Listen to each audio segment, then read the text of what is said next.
cosas así que de repente nosotros lo damos con alguna normalidad, pero no se entiende en qué momento un juez de juicio, y yo veo a mis muchachos aquí, da una decisión sobre sobreseimiento.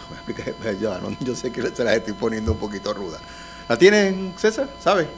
¿Cuándo un juez de juicio vota un sobreseimiento, da una decisión de sobreseimiento? Cuando opera la prescripción o cuando es cosa juzgada. Porque pueden ser...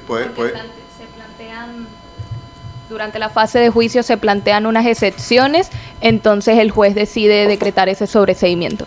Okay. Entonces, por lo general, realmente no van a hacer una decisión a final de esa fase de juicio. Y por eso es que tenemos dentro de aquellas decisiones que puede hacer un juez de juicio es una sentencia absolutoria, una sentencia condenatoria o esa decisión de sobreseimiento que se puede dar en la apertura, en el momentos iniciales de esa fase de juicio. ¿Okay?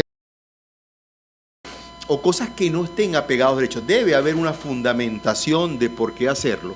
Y ese es el primer punto. O sea, debemos decir, esta decisión no es que no me fue favorable, sino que me causa un agravio en este sentido. Y cuando anunciamos ese agravio, estamos fundándolo, por supuesto, en artículos procesales, en artículos constitucionales, en artículos del Código Sustantivo. Y ese es el primero. Para después que hacemos eso, lo primero que va a revisar esa Corte de Apelaciones es aquel capítulo que por lo general, bueno, es así esta oficina, capítulo 1 de la admisibilidad de recursos. Entonces, en admisibilidad tenemos que hablar de las 3 revisiones instantáneas que va a hacer ese código in limine litis, o sea, para ver si voy a revisar el fondo. Entonces voy a hablar de si es una decisión de la que permite una impugnación, ¿okay? Que es impugnabilidad. Voy a ver la legitimidad, si la persona que está ejerciendo esa impugnación tiene ese derecho subjetivo para intentarla, y la temporalidad. Yo creo que esos son los 3 puntos que debemos siempre dejar bien precisos en esos escritos de impugnación o escritos de apelación, que no todos tienen por qué ser escritos, pero es lo primero que tenemos que hacer. Aquí en capítulo aparte decimos por qué podemos impugnarla, por qué tenemos la legitimidad para hacerlo y por qué está dentro de la temporalidad. Entonces hablemos en principio de impugnabilidad. Vamos a empezar a desglosar esos 3. Sí, ¿cuáles son las impugnables y cuáles son no impugnables? Pongamos ejemplos pragmáticos. Pues es que para complementar lo que tú dices de estos 3 requisitos que debe examinar la Corte de Apelaciones para admitir o no un recurso, es la primera decisión que toma la Corte. Posteriormente emitirá un pronunciamiento con respecto al fondo del recurso de apelación interpuesto, bien sea auto o sentencia definitiva. Pero lo primero que tiene que analizar es efectivamente si quien lo interpone está legitimado. ¿Qué quiere decir que esté legitimado? Pues nuestro Código Orgánico Procesal Penal en el artículo 424 nos refiere que solamente contra las decisiones podrán recurrir las partes a quien la ley reconozca expresamente ese derecho. Con esto tenemos que concluir que no basta la cualidad de parte para estar legitimado. ¿Okay? Porque puede ser parte, pero la decisión que se produjo no hay un agravio en contra de tus derechos ni en contra de tu representado. Y lo otro es que aún sin ser parte, puedes estar legitimado para recurrir, que es el caso de las víctimas. Las víctimas pueden en algunos casos, no en todos, presentar recursos de apelación sin tener la condición de parte, sin haberse querellado o sin haber presentado acusación particular. Hay decisiones en el código, por ejemplo la del sobreseimiento, que independientemente de que la víctima se haya hecho parte o no, el tribunal está en la obligación de notificarla para que interponga recursos de apelación si a bien lo considera. Y con respecto a la temporalidad, pues acaba de salir una decisión de la Sala Constitucional que modifica, porque sí modifica, yo digo que hasta modifica el contenido de la norma, porque antes de esa sentencia la misma Sala Constitucional y la Sala Penal habían publicado muchísimas decisiones donde establecían la diferencia que había entre la notificación para la apelación de auto y la notificación para la apelación de sentencia definitiva. Y siempre se mantenía el criterio de que en las apelaciones de auto, la notificación que se hace a una de las partes hace nacer el derecho de apelación. No había que esperar a que todas las partes estuviesen notificadas, como sí sucedía con la sentencia definitiva, porque en la sentencia definitiva a veces la notificación se hace fuera del lapso. Entonces ahora, con una sentencia de la Sala Constitucional, se unificaron y ahora todos los lapsos para recurrir se comenzarán a computar a partir del momento de que conste en auto la última notificación o la notificación de la última de las partes. Voy a soltar un momentito aquí y voy a darte unas acotaciones, porque a veces queremos traerles un poquito más, queremos darles lo que nos costó sudar en el ejercicio, ¿ok? Lo que a veces no está directamente en un código, pero quiero que una perspectiva distinta. Y voy a abordar legitimidad de una forma un poco más abierta, en el sentido, hay dos tipos de legitimidad que vamos a revisar cuando tenemos un recurso. La primera es que si aquella parte que está propiciando esa impugnación tiene esa característica de parte, a excepciones de la víctima, que también ha sido, las decisiones lo han favorecido, pero es que esa parte no puede ir sola a la presentación de ese recurso. Entonces viene un punto muy importante, que necesitamos esa legitimidad, estar soportada en ese derecho subjetivo que tiene como parte, y además del agravio para presentar esa impugnación, y otro es con qué viste ese derecho procesal para acudir a eso. Entonces tenemos siempre que revisar esa juramentación o ese poder con que esa persona termina instrumentando esa impugnación. Y ahí muchas veces se caen muchos procesos, porque hay facultades de esos abogados dentro del proceso que se van a acabar con ese proceso. Y entiendan, por lo menos una apelación de auto, una apelación de sentencia definitiva va a estar cobijado con ese poder o con ese acto de juramentación que lo protegió durante ese proceso. Pero si estamos hablando de un recurso extraordinario de casación, ¿ok? Necesitamos un poder especial para intentarlo, porque se llama extraordinario porque está por fuera de ese proceso. Y como más adelante también vamos a ver que esos recursos de revisiones procesales penales, necesitará también ese recurso de revisión una legitimidad distinta, que es apoyada en un poder especial que indique taxativamente ese punto. Y eso con legitimidad, porque por ahí se van cayendo muchas de las impugnaciones. Con respecto a la temporalidad, ¿ok?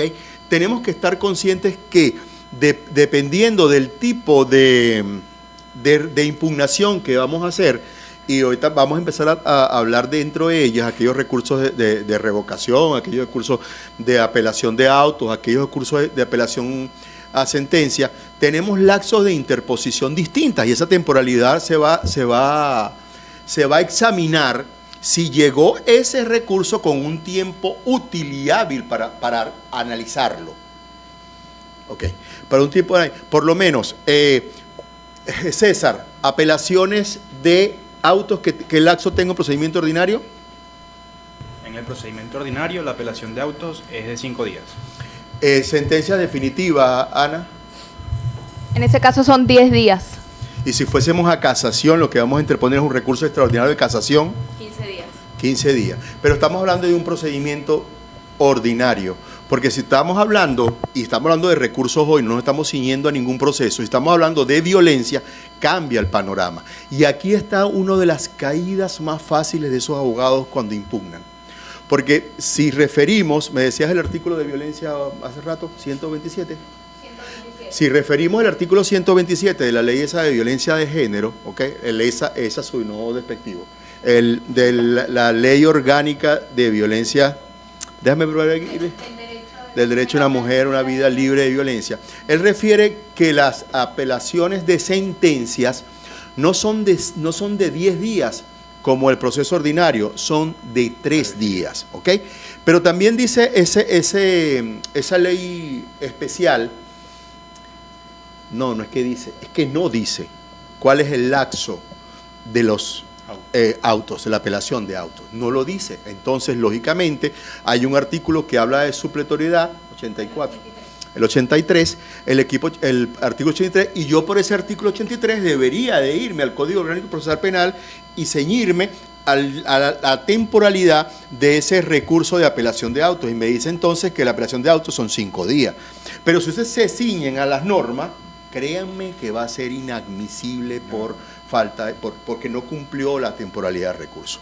Porque hay 2 sentencias que ya han establecido que como ese procedimiento especial, pues esa ley especial lo que procura es que sean lapsos más expeditos, no podíamos tener en la ley de violencia una apelación a sentencias de 3 días y una apelación a autos de 5 días. Entonces la Sala Constitucional dijo, ya, vamos a revisar este punto, y estableció que tanto autos como sentencias a luz de la ley de violencia debe ser entendido como 3 días. Y ese es un punto de temporalidad que no van a estar en los códigos porque está con basamento jurisprudencial y que tenemos que tener presente al respecto. Suéltate con las preguntas que me tienen.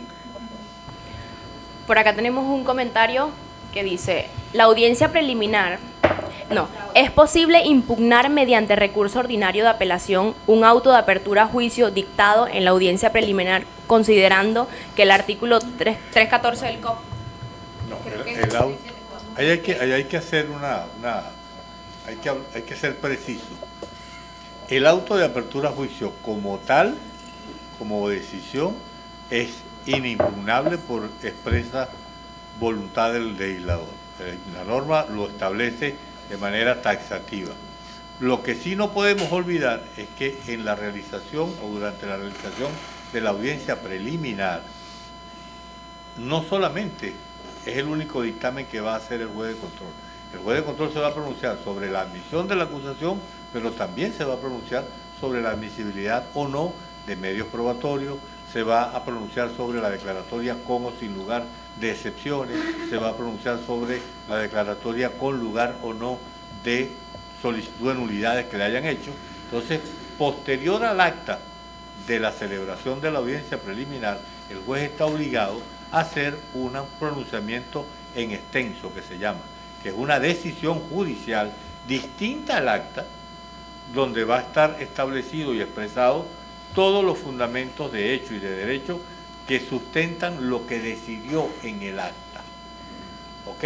Entonces, esa decisión en extenso es recurrible con los pronunciamientos que están contenidos allí, excepto el de la orden de apertura a juicio. ¿Ok? Entonces, si hay un pronunciamiento, una solicitud que se hizo y el juez no la decidió, pues entonces perfectamente podemos interponer una acción de amparo constitucional en contra de esa decisión del Tribunal de Control. ¿Ok? O si las excepciones que se plantean, si son declaradas sin lugar y el código me permite apelarla, pues la podré apelar. ¿Ok? Si una nulidad me fue declarada sin lugar, yo puedo apelar de la decisión que me negó la nulidad. ¿Ok? Entonces hay que estar claro de qué es lo que se va a apelar. Pero el auto de apertura a juicio como tal no es apelable. Y ya, para complementar lo que decía José de la legitimidad, hay que recordar algo que a veces se nos pasa por alto. Las Cortes de Apelaciones no tienen conocimiento de la causa principal, empezando por ahí. Si hay un proceso judicial y está, por ejemplo, en fase inicial o en fase intermedia, la Corte de Apelaciones no tiene por qué saber ni quiénes son las partes, ni quién es el acusado, ni la víctima, ni nada. Si yo voy a elevar al conocimiento de la Corte de Apelaciones una decisión judicial dictada por el Tribunal de Control, vamos a llamarla un auto, lo primero que yo tengo que acompañar es mi cualidad, mi condición. Yo soy apoderado judicial de la víctima. ¿Según qué? Según poder que acompaño al escrito. Yo soy defensor judicial del acusado.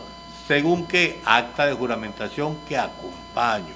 Si no lo hago, corro el riesgo, como dice José, de que yo no estoy acreditando mi condición de parte. Y la Corte de Apelaciones no tiene por qué subsanar los vicios del recurrente. Entonces, En amparo, por ejemplo, es la única vía que te permite a la Corte notificar y dictar un auto para mejor proveer y decirle al que está, al accionante en amparo, mire, usted menciona aquí que usted es apoderado, pero no acompañó al poder. Yo le doy 5 días para que usted consigne el poder y seguimos. En los recursos ordinarios eso no procede, eso no es competencia de la Corte. Entonces, a veces le declaran inadmisible el recurso porque no está la condición de apoderado. Ah, pero eso está en el expediente, pero yo no tengo por qué saber el expediente. Entonces, esto es importante siempre. Es el primer puntico. Cuando uno hace un recurso de apelación, primer punto que tiene que acreditar, legitimidad. ¿Cómo lo acredito? O con mi condición, apoderado, defensor, la boleta de notificación, si voy a contestar un recurso donde acreditan que yo soy parte, lo acompaño como medio probatorio. Y es importante relatarlo, porque ustedes a veces lo entendemos, ¿no? Cuando estamos defendiendo, creemos que tienen que suplir todas esas deficiencias nuestras, y no es así. O sea, nosotros, el permiso que nos da la oportunidad de impugnar, se abre uno diciendo, yo estoy representando a la víctima o al imputado, esta es la víctima, este es el imputado, y esta es la facultad que tengo para hablar por él. La juramentación o el recurso, porque no subió el expediente a la Corte, no tiene por qué subir necesariamente, y ustedes dentro de su artículo, de su escrito de apelación de autos o de sentencia o de casación de este momento, tienen que ser suficientes y hacer constar allí todas las cosas necesarias. Pregunta. Tenemos una pregunta por acá, dice... ¿Quién? Si se llama abogado Markowski. Si una nulidad absoluta ocurre durante el juicio oral, pero no es advertida por la defensa, sino hasta la fase de apelación, ¿puede el recurrente invocar el principio de impugnibilidad objetiva? Ya va. Déjame tocar primero algo. Ya te voy a llegar ahí. Estábamos hablando, quiero dejar que quede una vez grabado aquí, más preguntas. Las 2 sentencias que les mencioné de la Sala Constitucional con respecto al lapso de las apelaciones de autos y sentencias en la evidencia de género, y es la Sala Constitucional del 23 de julio del 2015, expediente 150690. Esta es la primera. Sala Constitucional del 23 de julio del 2015, expediente 150690, ratificada por segunda vez también por la Sala Constitucional el 28 de noviembre del 2025 con el expediente 250659. Ya, yo quiero atacar un poquito más el punto que te dijeron, porque estábamos hablando de impugnabilidad y voy a ver allá, y cuando hablaron que si era impugnable o no el auto de apertura a juicio. A veces, como tengo muy mala memoria, procuro de hacerme de algunas herramientas para entender los por qué, ¿ok? Ahora, y así les digo a los muchachos aquí en la oficina como para tratar de que me entiendan un poco más. Son 3 elementos fundamentales, tres documentos fundamentales que salen en una audiencia. La primera de ellas es el acta de la audiencia. Esa acta de la audiencia la suscribimos todos los presentes, los defensores, los fiscales, el juez, el tribunal, etcétera, todo el mundo. ¿Qué está diciendo esa acta? Esa acta está expresando todo lo sucedido allí, cómo se desarrolló esa acta. ¿Ok? Al final de eso están unas decisiones, pero obliga los cuerpos adjetivos a que esas decisiones deben estar fundadas. Entonces el juez, esa fundamentación la realiza en un auto por separado. Ese auto fundado es el que dice que por qué él llegó a las decisiones que tomó allá. Ese es el auto que le da originalidad a esas decisiones. Tomé esta decisión y por qué las tomé. ¿Quién firma eso? Única y exclusivamente el tribunal. O sea, el juez firmó eso. El otro documento que sale es ese auto de apertura a juicio. ¿Qué plasma el auto de apertura a juicio? Plasma son las pruebas que fueron admitidas, los tipos penales que fueron admitidos, y eso es lo que va para allá. Eso no causa gravamen alguno. Ese auto para acá no causa gravamen alguno. Les voy a decir por qué. Porque lo que tengan que oponerse ahí lo van a hacer en juicio. Entonces, ante esos 3 documentos distintos, el único auto que es apelable es ese acto de fundamentación. Ahí dice, la decisión fue esta y la fundé en esto. Eso es lo que se puede apelar. Eso es lo que se puede apelar. Es la forma de, porque esa es realmente la decisión y la fundamentación del por qué tomó esa decisión el juez. Ahora, él hablaba de, Marconi dijo, nulidad absoluta. ¿Ok? Yo voy a soltar una pelita y te la voy a dar, para que yo sé. Primero, hay dos tipos, hay una única nulidad absoluta, aquella que tiene que ver que el agravio se da contra derechos y garantías fundamentales, quiere decir representación, asistencia y participación de esas partes durante el proceso. Eso lo puedo atacar siempre, Nerita. Escuchen vamos a ver.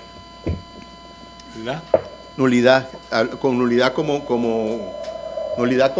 acción impugnativa, quiero que lo quiera hacer. Sí, que no fue advertida. según el planteamiento no fue advertida y la pregunta era que si él la podía impugnar conjuntamente con la sentencia definitiva. No, o sea, puede el recurrente invocar el principio de impugnabilidad objetiva. Sí, el principio de impugnabilidad objetiva te dice de que solo podemos recurrir de las decisiones en la forma y por los motivos establecidos en el código. Entonces, las decisiones que declaran sin lugar una nulidad es recurrible. Igual la que declara con lugar la nulidad. En el momento de que fue propuesta y el juez no se pronunció sobre ella, sino en el momento de la decisión definitiva, pues obviamente podrá recurrir de la sentencia y lo lógico sería hacer un punto aparte, un punto previo y hacer referencia a esa nulidad que no fue decidida, más fue planteada. Pero cuando vemos también el artículo 427 del COP, y estamos hablando agravio, y voy a hacer un énfasis, habló él de nulidades absolutas.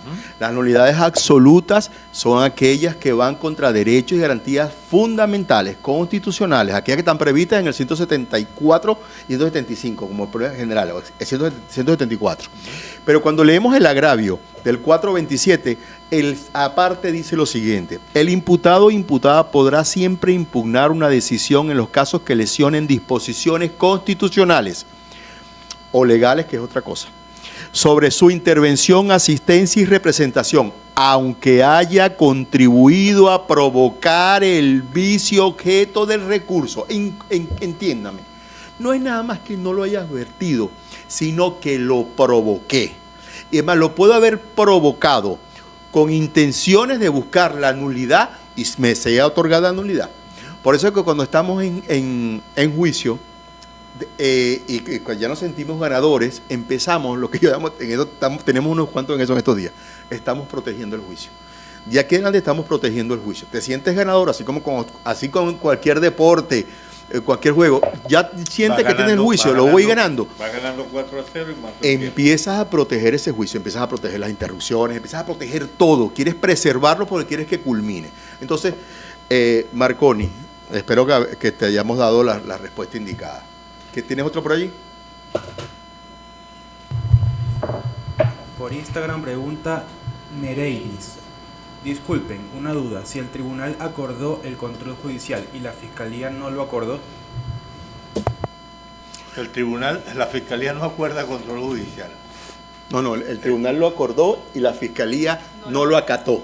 No lo acató. Bueno, ahí primero hay un incumplimiento de una orden judicial por parte del Ministerio Público.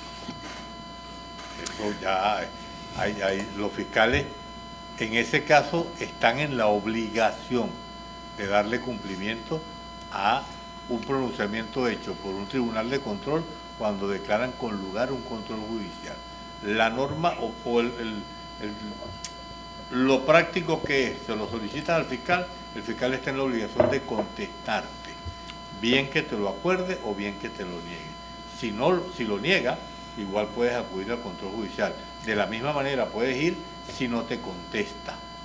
¿Okay? Una vez que contesta el tribunal y una vez que el tribunal da la orden, pues el fiscal está en la obligación. ¿Qué es lo que puede pasar? Que si el fiscal toma en cuenta o no toma en cuenta para su acto conclusivo los actos que fueron solicitados y ordenados por el tribunal, hay una solicitud de nulidad de la acusación fiscal presentada en caso de que sea una acusación por violación a esa garantía que hizo mención José del debido proceso, que es una garantía fundamental. Ve, y a veces trabajando siempre con las mismas palabras que te dan, aunque es muy genérica, la pregunta te la voy a decir así. Si acudimos al tribunal solicitándole un control judicial, ¿qué se busca con un control judicial? Que se nos garantice en qué. Ese tribunal, ese juez de control que aquí llamamos, en otros países se llama juez de garantía, porque le estamos diciendo que estamos siendo perturbados, violados, vulnerados algunos derechos y garantías de los cuales tenemos el derecho dentro del proceso y no se están acatando. Entonces ella fue a un tribunal de control constitucional a decirle que el fiscal X o qué cosa no me quiso practicar esta diligencia o lo que haya sido.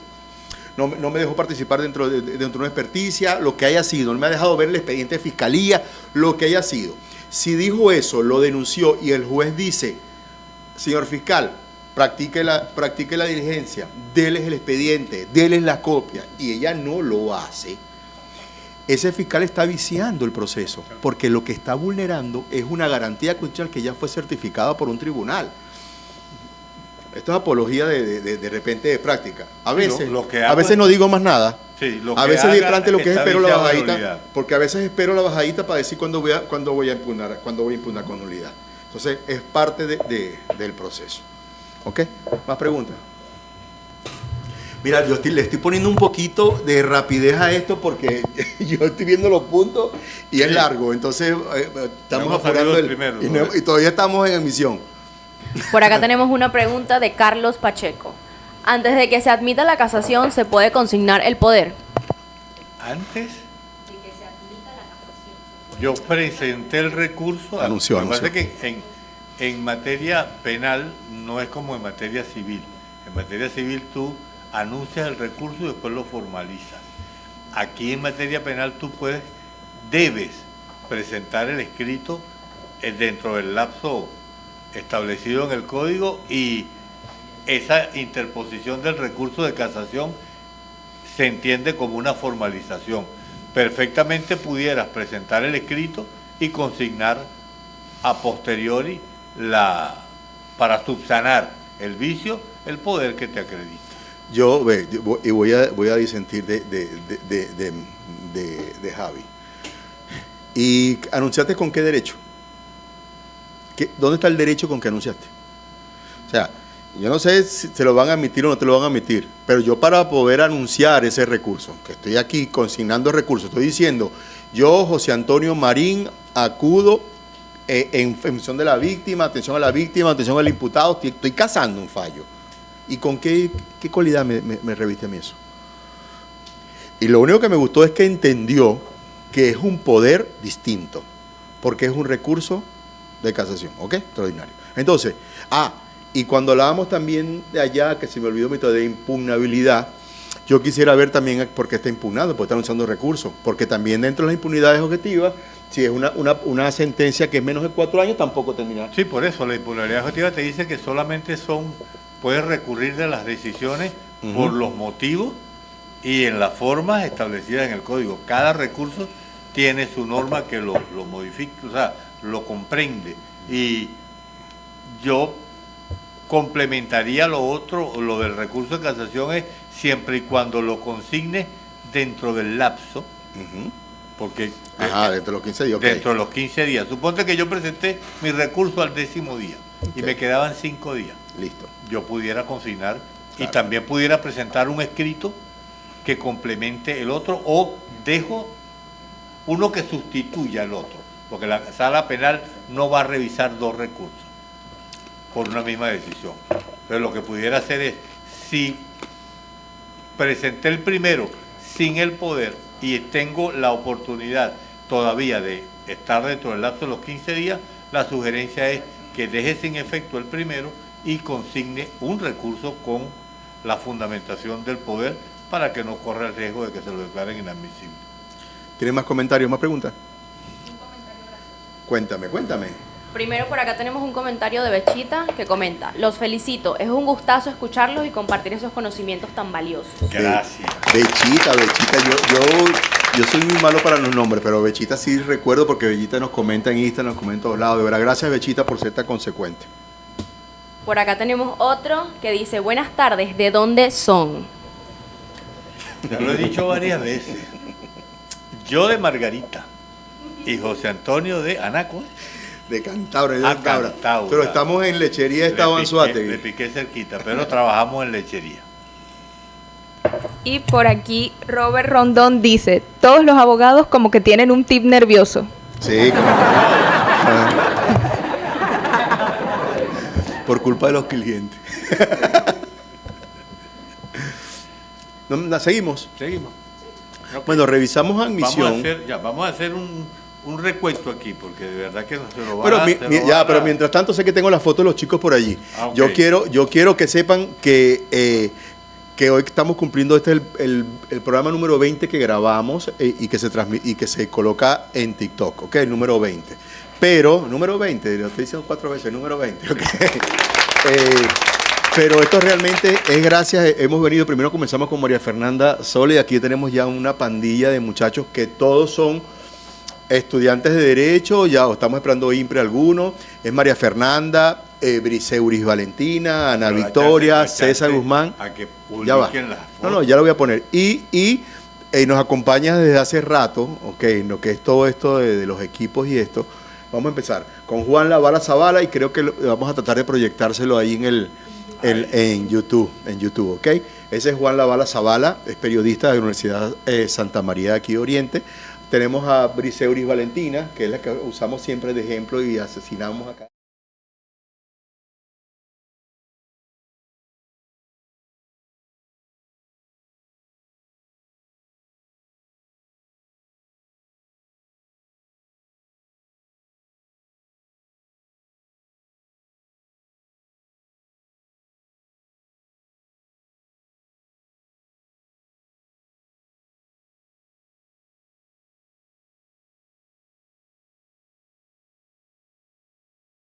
Hemos ido abordando temas, lo que nosotros creemos que en estas tertulias que vamos haciendo, que consideramos importantes. Por en su momento creo que comenzamos cuando la ley de amnistía, la amnistía como causal de extinción de la acción penal, la víctima, derechos y mitos, la extinción del proceso penal y de la pena, la evacuación de la prueba en juicio, manejos de evidencias físicas, derecho penal médico, legítima defensa, proceso penal, modos de inicio, alcance y objeto de la investigación, prisión preventiva, la amnistía como causal, reconstrucción de los hechos, de la apertura al juicio, tuvimos que hacer 2 programas, dolo versus culpa, el programa de OMI, que termina en cidio, porque a veces imputación objetiva, la flagrancia, información versus desinformación, autoría y participación, que es el que se está subiendo el día de hoy, y el día de hoy de recursos 20. ¿Sabes qué? Y con todo lo que me gusta, no hemos hecho nada de investigación criminal, eso lo vamos a hacer en estos días.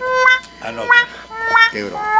Pero como estoy suspendido porque venía con mucho derecho sustantivo, me voy a quedar en procesar un rato para que mis socios Por supuesto, pueden sugerir los temas que quieren que vayamos tratando. Ahora sí, haz tu recuento. Hablamos de decisiones auto de sentencias, los principios de impugnabilidad, legitimidad, hablamos de agravio. Hablemos de desistimiento. Vamos. Sí, el resistimiento. Tenemos preguntas. Vamos para aprovechar esa pregunta primero para hacer el... Ya, antes que sigan con el tema, por acá Carolina Palencia comenta: ¿me pueden informar por dónde los ubico?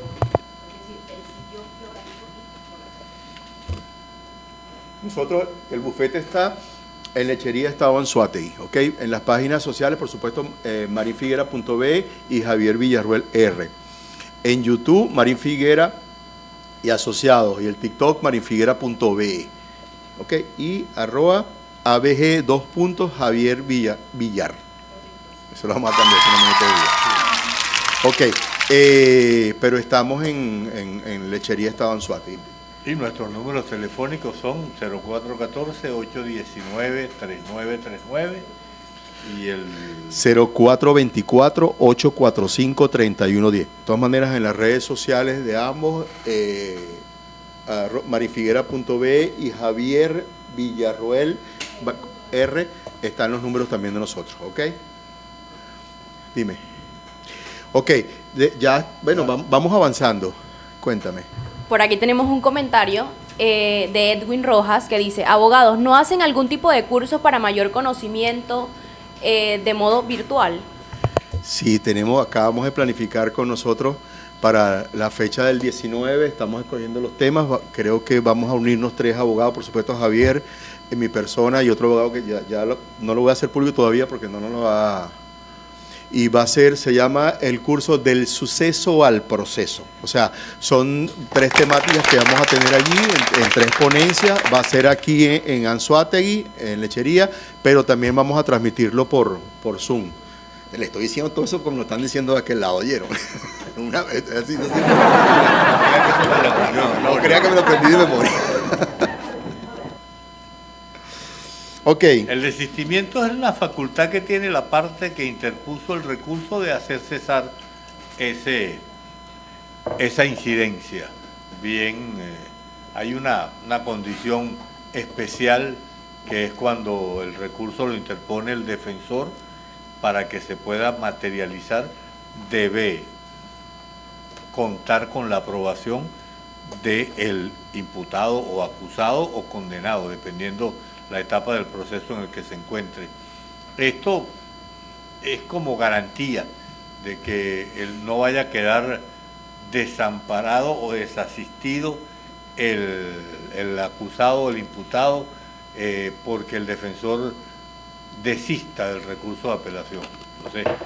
Entonces, en otro caso, una víctima perfectamente puede desistir y no va a requerir de la aceptación o aprobación de más nadie.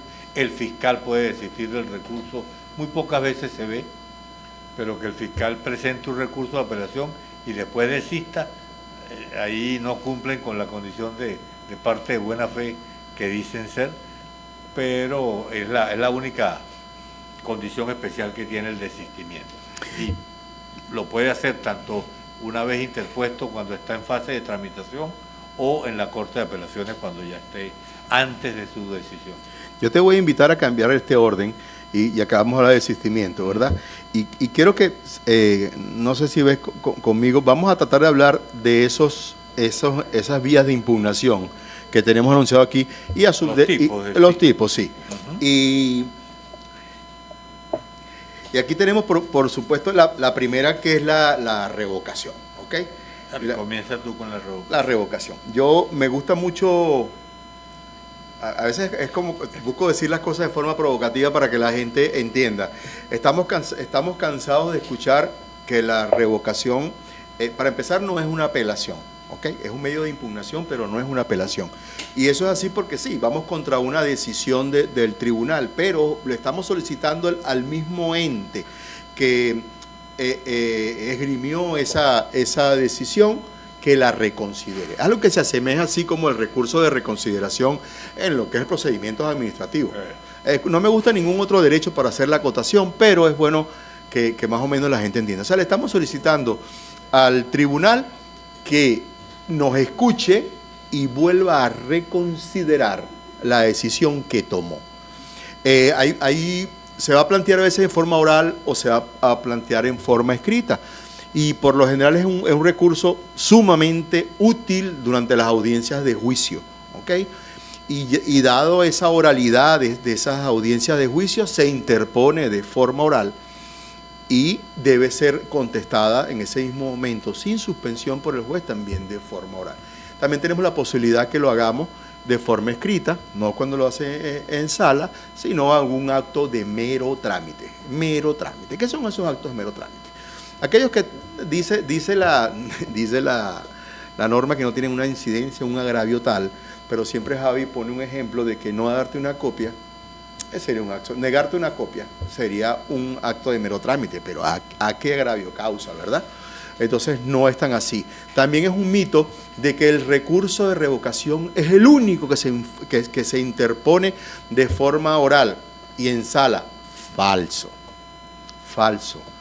Va a haber recursos que se interponen de forma oral y en sala, además del recurso de revocación.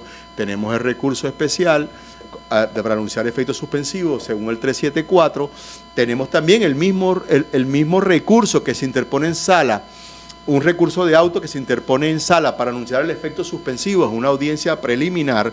Entonces podemos tener recursos orales de impugnación en audiencias de presentación, en audiencias preliminares y en juicio. Entonces, en cualquiera de esas tres audiencias, tipos de audiencias que son distintas, podemos tener en presencia un recurso oral, ¿ok? Ese es el primer punto. Entonces, recurso de revocación del 346 al 38 es el primero, el más benévolo, es un medio de impugnación, más no una apelación. Fíjate con el que viene, pues. La apelación de autos, artículo 439, 442. Okay. Tenemos por aquí unos saludos. José Gregorio Monsalve dice: felicitaciones a los colegas por su aporte. Gracias, José Gregorio. Edwin Rojas, que fue el que preguntó por los cursos online, dice: sí, porque soy de Maracaibo, estaré pendiente. Por Zoom, tranquilo. Si quiere programar uno en Maracaibo, con todo gusto vamos allá. JL Martínez saluda desde Los Teques. Da gusto ver su pasión por instruir con fundamentos y gran pericia. Gracias, esa es la idea. La abogada Julie Brazón le manda saludos al doctor Javier. Saludos, Julie. Y Luis Mesa pregunta. O sea, nada más a Javier. Javier, nada más. Está bien, anótalo por ahí. Fan mío. Delvis saluda desde la isla de Margarita. Bueno, busca uno que se decantado de ganar por todos lados, porque si no, imagínate. Y Luis Mesa pregunta: ¿qué consejo pueden darme con respecto a? Tengo 10 años de graduado de abogado, no he ejercido y quiero ejercer. Bueno, que ejerza primero la materia penal. derecho penal. Lo demás es como que me van a matar aquí. Lo demás es perder tiempo, ¿viste? Y hermano, que esto no es un juego. Cuando estamos ejerciendo esta área es bien serio el asunto. Podemos reír, muchas cosas, pero de verdad que es muy serio y cuando estamos en esa sala, mira la diferencia que hay de 5 años a 15 cuando no logramos unos objetivos. Y más si es por una deficiencia que hayan tenido los abogados, que difícil es, de verdad. Por eso que dice que las omisiones de los abogados se encierran. La de los ingenieros se ven. Y la de los médicos.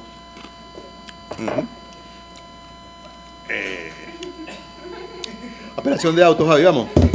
Ahí el 439 nos dice cuáles son los motivos por los cuales se puede interponer una apelación de autos. El primero, las decisiones que le ponen fin al proceso o hagan imposible su continuación. 2 ejemplos prácticos rapiditos: sobreseimiento, archivo judicial. ¿Okay? No confundan el judicial con el fiscal. Dilo bien duro porque te escuchan aquí en Anzoátegui, por la que vimos estos días. El archivo judicial lo dicta el juez, ¿okay? Bien de oficio o a solicitud de las partes, y el fiscal solo lo puede dictar el fiscal cuando considere que no hay elementos todavía suficientes para presentar un acto conclusivo. Las que resuelvan una excepción, salvo las declaradas sin lugar por el juez de control en la audiencia preliminar. Aquí acuérdense que tenemos varios tipos de excepciones. Excepciones en fase de investigación, excepciones en fase intermedia y excepciones en fase de juicio. Entonces, dependiendo en cuál etapa del proceso se interpone la excepción, puede ser de que sea recurrible o no. Por ejemplo, en la fase de investigación, la regla es que si la excepción que tú interpones te la declaran sin lugar, pero tú la puedes volver a interponer en la fase subsiguiente, pues esa obviamente no va a ser recurrible, porque tienes otra oportunidad. Las que rechacen la querella o la acusación privada. Aquí hablamos de querella de fase de investigación, donde la brillante Bri nos dio una explicación muy didáctica en su reel que ya está en el aire, y la acusación privada. Cualquiera de esas decisiones que inadmita esa acción puede ser recurrible por la parte, obviamente, que no fue, o la parte que resultó perjudicada con la decisión. las que declaren la procedencia de una medida cautelar privativa o sustitutiva. Aquí hay que hacer una acotación. Fíjense que la norma dice las que declaren la procedencia, vale decir cuando las declaran por primera vez. A veces sucede que en la audiencia de presentación se dicta una medida privativa de libertad y en la audiencia preliminar la Fiscalía solicita que sea ratificada. Y el juez de control lo que hace es mantener la privativa de libertad. No ha dictado ninguna privativa de libertad. Entonces, a veces hay abogados que apelan de esta medida de ratificación utilizando esta causal, pretendiendo convertir la ratificación en una medida nueva. Entonces, ahí el supuesto de hecho no es el mismo. Distinto es cuando vienes con una medida cautelar en la fase inicial y en la audiencia preliminar te cambian la cautelar por una privativa. Ahí sí procedería el recurso de apelación. Las que causen un gravamen irreparable, salvo que sean declaradas inimpugnables por este código. Este punto de gravamen irreparable no basta enunciarlo. O sea, tú tienes que demostrar con el recurso de apelación cuál fue el gravamen y por qué tú consideras que ese gravamen es irreparable. ¿Qué quiere decir irreparable? Que ya no nos podemos volver a colocar en la misma situación en la que estábamos. ¿Ok? Entonces, cuando se invoca esta causal, no basta decir que porque una decisión salió en mi contra, como lo dijo José al principio, te puede causar un agravio, pero de un agravio a un gravamen irreparable la diferencia es bastante grande. ¿Okay? Las que concedan o rechacen la libertad condicional, esta tiene que ver es sobre las fórmulas alternativas de cumplimiento de pena. Ya esta causal es única y exclusivamente para la fase de ejecución. Y la última, la señalada expresamente por la ley. A veces, cuando no se tiene causal, cuando no se tiene motivo, hay abogados que invocan esto como una causal general. Esto es más o menos algo parecido a las causales de cuando existían las causales de divorcio, abandono voluntario. En el abandono voluntario incluían todo, ahí cabía todo, ¿ok? Hasta que salió la decisión del desafecto y dijo que no hace falta ni invocar ni probar ninguna causal de divorcio. Aquí esto no es una causal general, esto es que en el Código Orgánico Procesal Penal hay artículos que señalan la decisión que declare con lugar o sin lugar esta figura podrá ser recurrible o no tendrá recurso alguno. A eso es que se refiere esta norma de las señaladas expresamente por la ley. La que me diga la norma que yo lo puedo recurrir, entonces, aunque no esté en el glosario este que está arriba, yo invoco esta causal, pero entonces tengo que decir que apelo de conformidad con el 439 ordinal 7 en concordancia con el artículo tal que me brinda la posibilidad de yo poder recurrir. Cuando se interpone... Dale, que iba a tratar. Esos 7 ordinales del artículo es un catálogo para estar dando la impugnación. O sea, te voy a decir, por esto puedes impugnar. O sea, te está diciendo que tienes que sin circunscribir tu impugnabilidad objetiva aquí, cuando estamos hablando de apelaciones de auto. Este es el punto que tenemos que ver. Aquí tienes que decirme, este es tu tipo de impugnación. Está dentro de acá. Entonces siempre en ese catálogo ustedes nos ven buscando esos motivos que creemos tener, ¿dónde los vamos a encauzar? En esos 7 ordinales. Y ojo, si quieren apelen por los 7. Hace muchos años, una vez, creo que la primera vez que fui a defender una casación, me hice como 10 denuncias y me dijo el doctor Carlos Andrés Pérez, José Antonio, eso no lo vas a poder referir en los 15 minutos que te van a dar. Claro. Cíñete a donde no tengas duda. Y se agarró y me rayó aquel escrito y quedaron 3. ¿Okay? Esas fueron las 3 que propicié. Pero no es nada más esos recursos, esos escritos de apelación que tienen una formalidad y que tienen que estar casadas por eso. Entiendan que no es nada más nos van a escuchar a nosotros. Claro. Porque tenemos 2 cosas que van a suceder.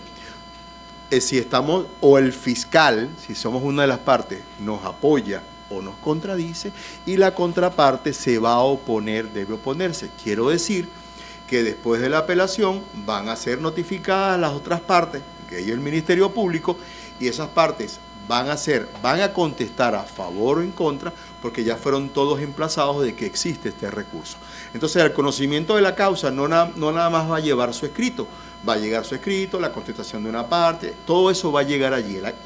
La Corte va a conocer, así como en la audiencia preliminar tiene que llegar la acusación, el escrito de alegatos y la acusación particular propia, todo eso en la mesa, ellos también van a tener, por supuesto, la decisión de origen, la apelación que estoy haciendo y la contestación que hayan hecho los otros intervinientes. ¿Sigue tú? Sí. El trámite es presentar el recurso de manera escrita dentro del lapso que dijo César de 5 días, y aquí hay que tomar en cuenta cuándo comienzan a computarse esos 5 días.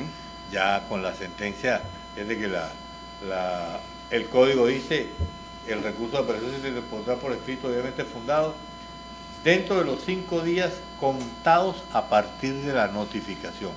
Eso lo dice la norma. ¿Ok? La notificación de quién, o de quiénes, o de cuántas partes. Yo entiendo por esto, y así se había entendido hasta la decisión de la Sala Constitucional, de que a mí me notifican hoy, yo soy parte, mi lapso para apelar comienza a partir del día siguiente. ¿Ok? Ahora tengo que esperar y estar pendiente cuando notificaron a la última parte para que mi recurso, para que ese lapso se pueda contabilizar de esa manera. ¿Lo presento dónde? Lo presento ante el mismo tribunal, un escrito fundado, un escrito que si son varios motivos, como dice José, de impugnación, pues obviamente cada uno en un capítulo separado, no hacer una mezcolanza y meter todos los motivos en uno solo y que la Corte se vuelva loca resolviendo y analizando el escrito que yo presenté. Tiene que ser entendible.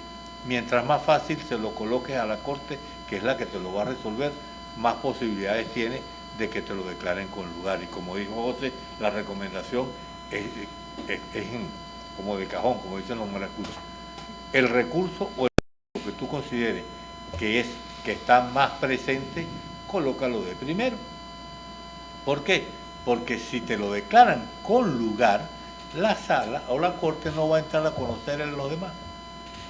O sea, así le hayas puesto 7 con el primero, si tú consideras que ese es el verdadero motivo por el cual yo debo recurrir, con revisártelo y declarártelo con lugar, ya está, ya ganaste. Los demás, no es que se perdió el tiempo, porque ¿qué pasa? Si no te declaran con lugar el primero, todavía tienes otros armas allí guardadas en la caserina por si acaso. Pero el primero es el que voy a defender, en el que me voy a esforzar de convencer. ¿De qué se trata este recurso? De convencer a un tribunal superior que está conformado por tres miembros. Entonces ya no es uno, son 3. Pero tengo que convencerlos a los 3 de que lo que yo dije en mi recurso de apelación es cierto y que está bien fundamentado. ¿Qué hace el Tribunal de Control cuando recibe el recurso? Emplazar a las otras partes. ¿Qué es el emplazamiento? Simplemente notificar a las otras partes de que una de ellas apeló de la decisión. Y habrá tantos emplazamientos como recursos haya. Si él es el fiscal y apeló, a mí me van a emplazar para que yo lo conteste. Y a ella víctima la van a emplazar para que conteste el recurso de él. Si yo apelo también, porque podemos apelar los 3 de la misma decisión.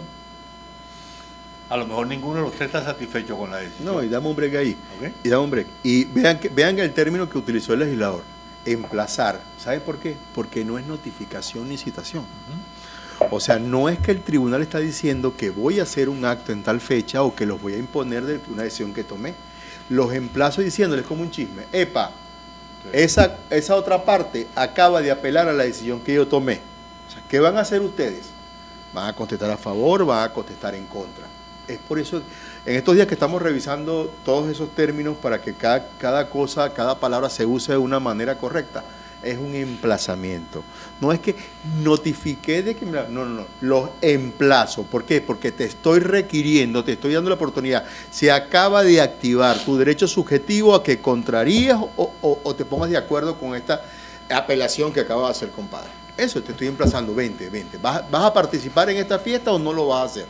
O sea, va a estar tu escrito a favor o en contra de esa apelación, porque eso va a ser revisado en este momento. Cerrado esta oportunidad, tuviste la oportunidad de decir o desdecir lo que querías y aquí se cerró, también precluye ese lapso. ¿Ok? Emplazamiento 3 días. Y el lapso hay que dejarlo transcurrir de 3 días, hay que dejarlo transcurrir, haya o no contestación. ¿Ok? Y una vez vencido el lapso, entonces cuando el Tribunal de Control creará un cuaderno separado que tendrá una nomenclatura distinta, porque ya no dejará de ser P, sino R, y con esa nomenclatura, finalizado el lapso, haya o no, se remitirá a la Corte de Apelación. Vamos a escuchar los comentarios para seguirte allí. Dime, Ana. Por aquí, Geomar Lisset saluda desde Los Teques. Saludos, Y Omar. María Fernanda Marín dice, me encanta que ahora hacen matching, están vestidos en los mismos tonos. Y eso no es sin Búscanos acuerdo previo, ¿no? Y por acá, Gregory Alan comenta, excelente todo lo manifestado, pero debo ausentarme. Muchas bendiciones.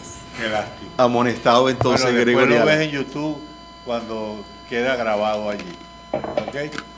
Sí, me parece que tenemos que ponernos de acuerdo, porque como a mí no me dan franela de la oficina, entonces, ni chaqueta, entonces tenemos que mandarse una chaqueta de la oficina. ¿Cuál fue el último punto? Por acá tenemos otros comentarios. Edwin Rojas comenta, abogados, ¿qué libros me recomiendan leer tomando en cuenta en que soy estudiante de primer semestre de Derecho y actualmente trabajo en el área penal? Todos los libros de Derecho Penal son buenos. Todos. El mejor, el Código. El mejor. ¿Ok? Y la recomendación negativa, que no se le ocurra estudiar por guía. ¿Ok? Las guías es la manera más fácil de adquirir información, no conocimiento, información. Pero si quieres en verdad adquirir conocimiento, y ahorita tienen una ventaja que no tuvimos, por lo menos yo no la tuve cuando estudié, de las bibliotecas online que existen. Basta tener un teléfono para tener todos los textos que quieras a la mano. Yo tenía que ir del Paraíso a la Biblioteca Nacional a ver los libros porque no tenía dinero para comprarlos. Lo que tienes no es que no te equivoques, lo que vas a estudiar es Derecho Penal, ¿oíste? Más nada. Todo lo demás es accesorio. Díselo a sus profesores para que estudies cómo te va. Bueno, por acá tenemos más comentarios de la abogada Zulimar Rivas que comenta, están hermosos, excelente tema, mi admiración, doctores. Saludos, gracias. Y un comentario de Janex que dice, excelente tema el día de hoy, saludos. Muchas gracias, Daniel. Ajá. Bueno, el emplazamiento ya, terminado el emplazamiento, hay que remitir las actuaciones a la Corte de Apelaciones. Hablando de ese tema, por aquí Zenaida comenta, ¿cuántas veces se puede emplazar en la materia penal? El emplazamiento solo aplica en apelación de autos. Contra una decisión, obviamente, el tribunal va a dictar un auto en la cual ordena emplazar a las otras partes. ¿Cuántos emplazamientos habrá? Dependiendo cuántos recursos se hayan producido sobre esa misma decisión. Él puede apelar como fiscal, yo puedo apelar como defensor, ella puede apelar como apoderada de la víctima. De la misma decisión, ¿ok? A lo mejor en una audiencia preliminar yo apelo como defensor porque el juez en la admisión de hecho me calculó mal la pena. El fiscal apela porque la pena que impuso debió haber sido mayor. Y la víctima apela también porque consideró que la pena que le impusieron es muy mínima por el delito que cometió. Cada quien tendrá su motivo o su argumento para apelar, pero si son varias apelaciones, va a haber tantos emplazamientos como apelaciones haya. Si es una sola apelación, pues obviamente habrá un solo auto de emplazamiento y habrá el que apeló, obviamente no va a contestar, el que apeló ya apeló, van a contestar las otras partes. ¿Ya? ¿Tienes más? Ana, ¿tienes preguntas? Sí. Ajá, dime. Pregunte. ¿Estamos activos por acá por TikTok? ¿Cuántos vamos? Vale, que me entusiasma cuando dicen. Bueno, vamos, 110 personas están conectadas Qué bien. y vamos con 12.000 likes. Qué bien. Por acá Pedro comenta, wow, mi profesor de procesal penal en la Universidad Javier Villarroel, excelentes recuerdos en la Santa María. Gracias.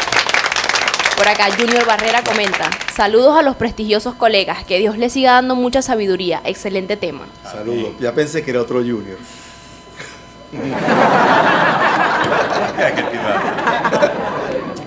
Por acá tenemos otro comentario de Zenaida que comenta, excelente tema, y una pregunta de Carmen Peraza. ¿Cuándo un juez considera inadmisible un amparo que se debe hacer? ¿Qué se debe hacer? ¿Qué se debe hacer?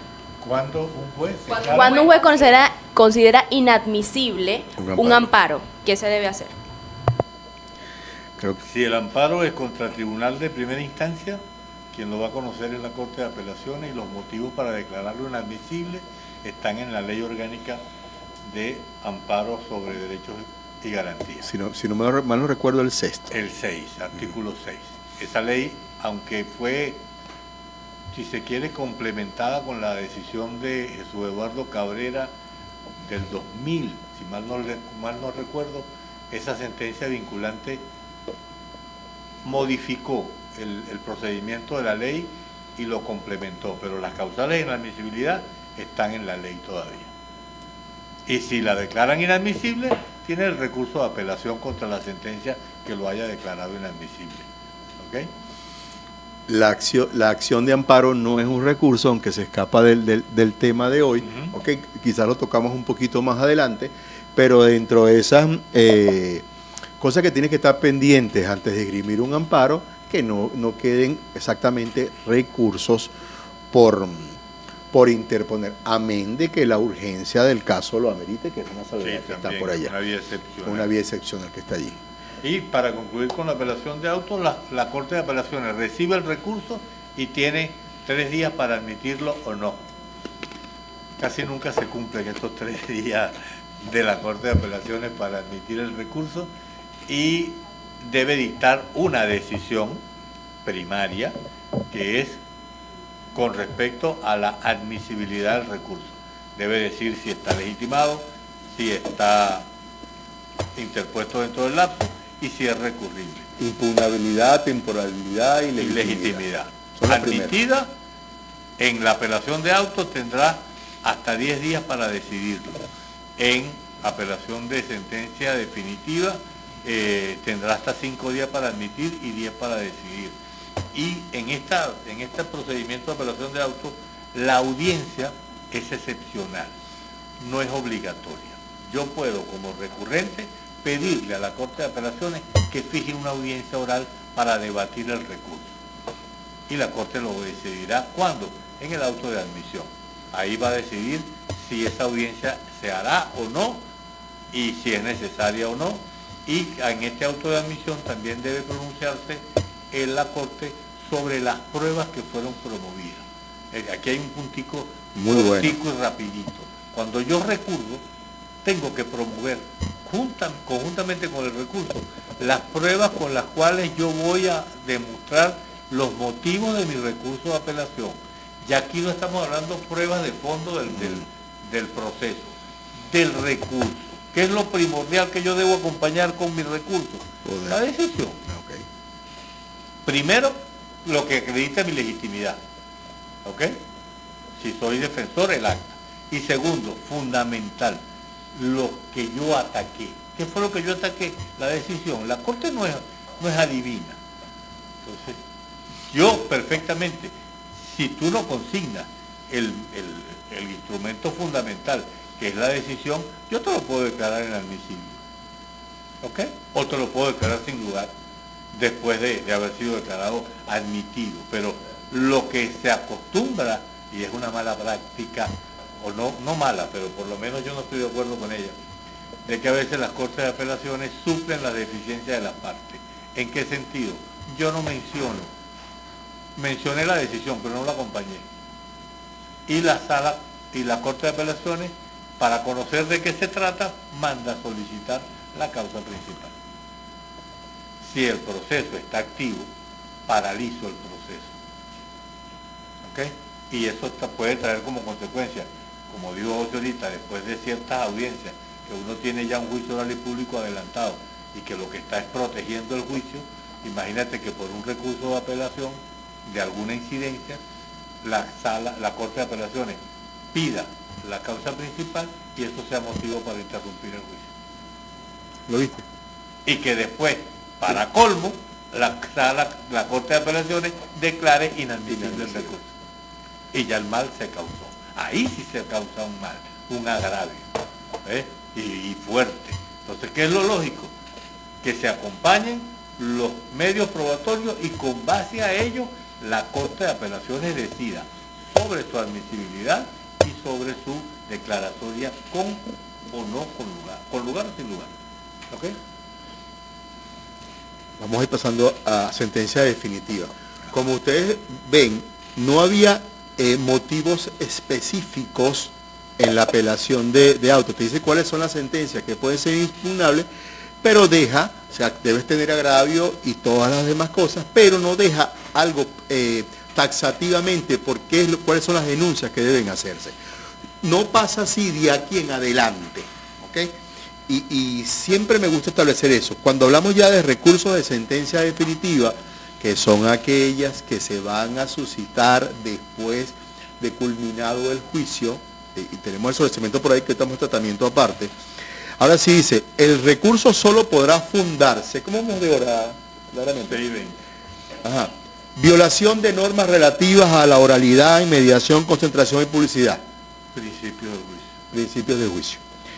Falta o contradicción o ilogicidad manifiesta en la motivación de la sentencia.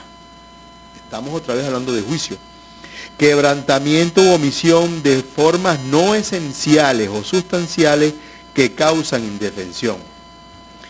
Cuando ésta se funde en la prueba obtenida ilegalmente o incorporada con violación a los principios del juicio oral y la violación de ley por inobservancia o errónea interpretación de normas jurídicas. Ya que el legislador le dijo, vengan acá, me van a circunscribir sus denuncias en estos fundamentos, en estos hechos.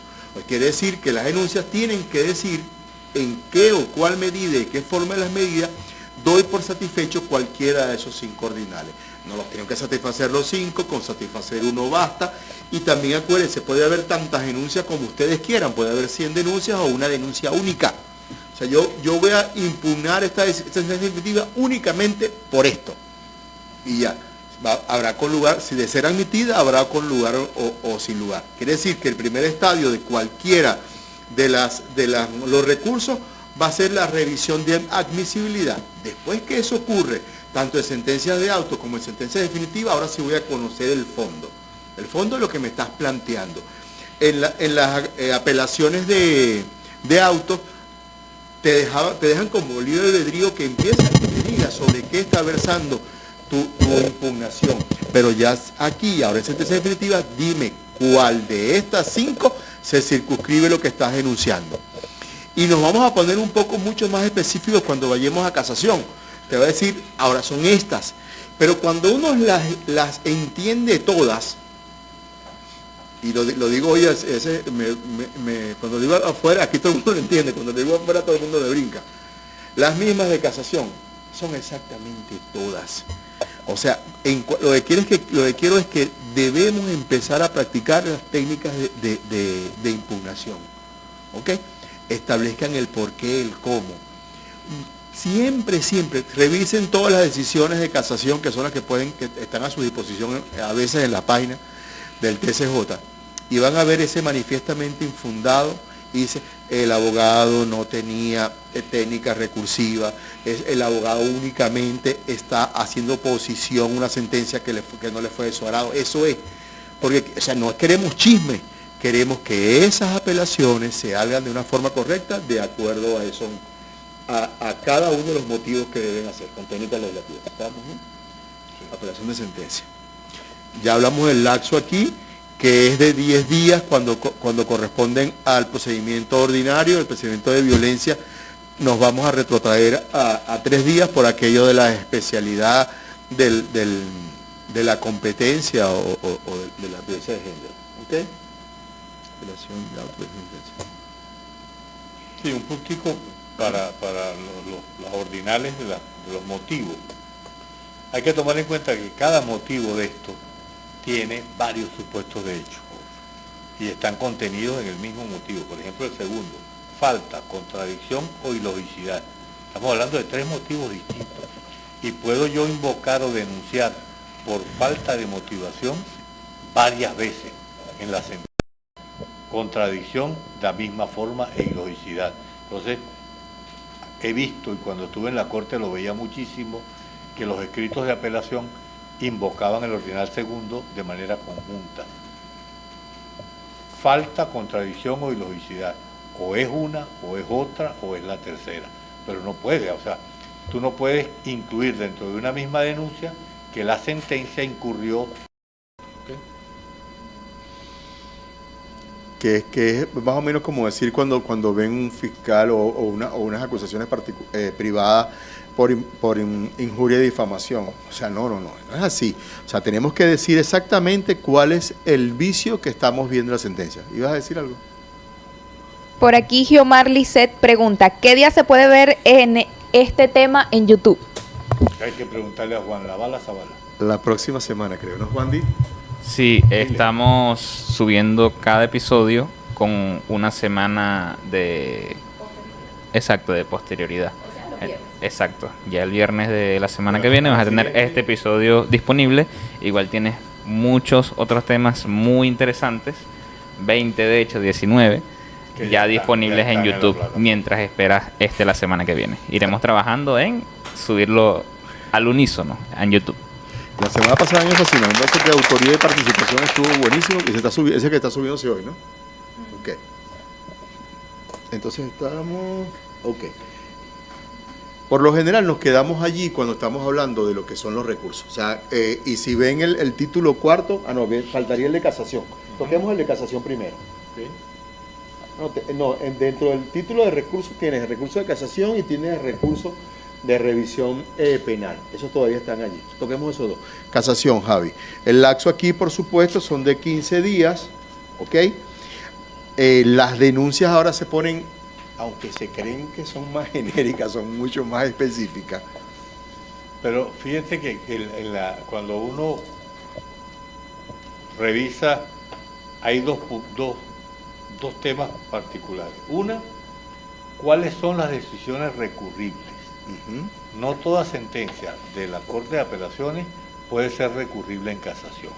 Eso es lo primero que tenemos que analizar cuando tenemos ya una sentencia de la Corte de Apelaciones que haya confirmado una sentencia de primera instancia.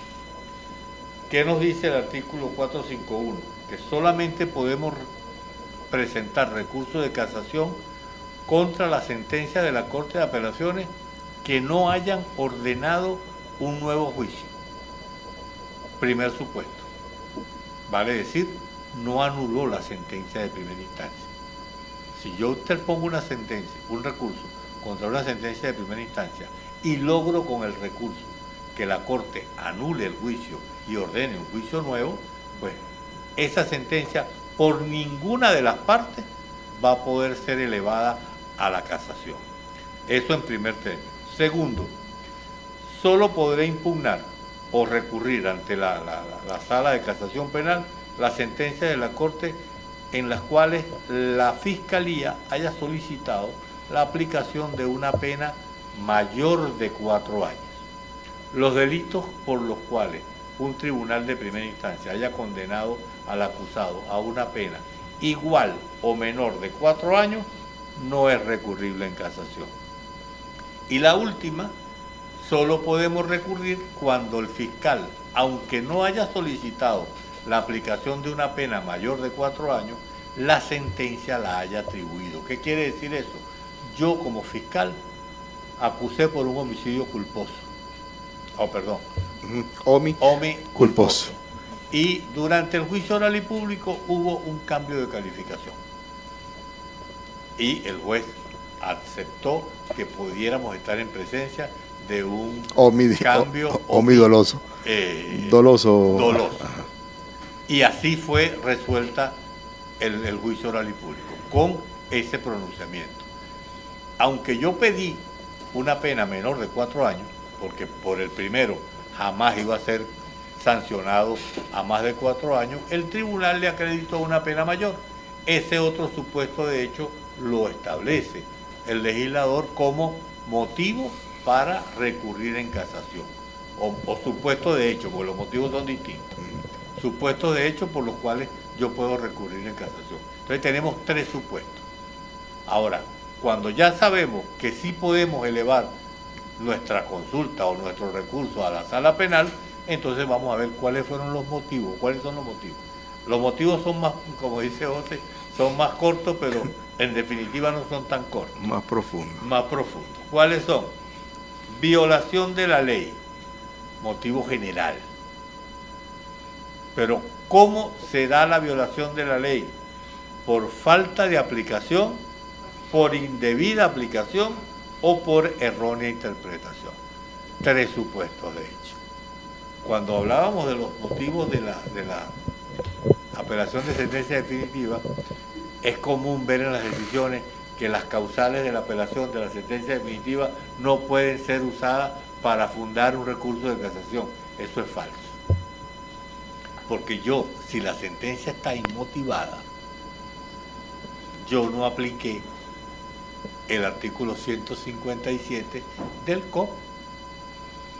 Y por falta de aplicación del artículo 157, yo invoco o recurro o interpongo el recurso de casación por un motivo que está establecido en la... Porque aquí no se habla de motivación. Bueno, pero es falta de aplicación. Falta de aplicación. ¿Ves? Entonces, a veces sí puedo utilizar, como por ejemplo la apelación de auto. En la apelación de auto no me hablan de motivación como motivo para recurrir. Y yo puedo denunciar en un recurso de apelación de auto la falta de motivación de la sentencia por violación a esa norma. Entonces, el recurso como tal tiene que ser mejor redactado. Aquí sí tienes que cumplir con los requisitos de formalidad, de impugnabilidad objetiva, por escrito, motivo por separado, en cada capítulo, denunciar expresamente qué es lo que está señalando, cómo pretendes demostrarlo en el recurso, con cuáles elementos de prueba vas a demostrar el vicio que estás impugnando o señalando, porque aquí sí corre el riesgo de que en la primera oportunidad o en el primer examen te reprueben diciendo que se desestima por manifiestamente infundado. Ahí no entra a conocer la sala penal el recurso que está diciendo. Y punto importante, esta violación de ley no fue si se la llevó a cabo, no se la voy a denunciar que lo hizo el tribunal de juicio, es exclusivamente aquella que haya hecho la Corte de Apelaciones. Una violación de ley realizada por la Corte de Apelaciones, porque la Corte de Apelaciones dejó de aplicar, aplicó indebidamente o erróneamente una norma jurídica, ¿ok? Eso es lo que, o sea, ya aquí en este momento no puedo de forma directa pretender denunciar algo que haya establecido el juez de juicio. Y esto es otra de las formas, las fallas sistemáticas que se producen y el decante más grande que salen de esos recursos de casación. Y nos guste o no nos guste, ese principio de inmediación que tenemos el 16 del COP, ¿ok?, está ceñido a esa cercanía que tiene ese juez de juicio con cada una de esas pruebas que fueron vertidas en esa sala.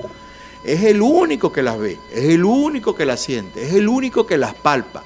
Y en función a lo que vio, apreció, a las fundamentaciones jurídicas, a sus máximas experiencias, a las reglas de la lógica, es que él tomó su decisión. Usted no le pueden decir ni a la Corte de Apelaciones, y mucho menos a la Sala de Acusación Penal, si el juez hizo o no hizo bien ese discernimiento que tuvo para establecer su sentencia.